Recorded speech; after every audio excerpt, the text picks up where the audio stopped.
Excuse me, உங்களுக்கு சத்யாவை தெரியுமா? ரா ஹம், ஹே, coma. Sorry Sathya, நான் வேணும்னு நான் பேசாம இல்லை. நான் தான் சொன்னேன் இல்லை, வீடு ஷிஃப்ட் பண்றோம், வேலை நிறைய இருக்கும்னு. தயவு செஞ்சு என்கிட்ட எதுவும் பேச வேணாம், போயிருங்க.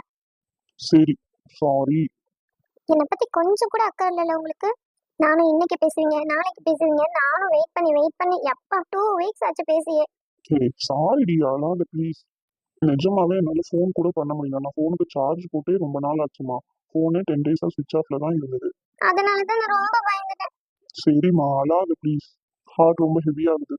வீட்ல எவ்வளோ ப்ராப்ளம் தெரியுமா? சரி, நான் வந்துட்டேன்ல, என்ன பிரச்சனைனாலும் பார்த்துக்கலாம். ஓகேயா? இது ஒன்றும் நீங்க நினைக்கிற மாதிரி பிரச்சனைலாம் கிடையாது. என்ன பிரச்சனையா இருந்தாலும் I can face it. Okay, don't worry. உங்களுக்கு என்ன, இப்படி சொல்லிட்டு போய் ஸ்விட்ச் ஆஃப் பண்ணிட்டு தூங்கிடுவீங்க. நான்ல எங்க அண்ணன் அடி வாங்கணும். அடிச்சாங்களா? உன் மேல கை வைக்கிறதுக்கு யாருக்கும் உரிமை கிடையாது.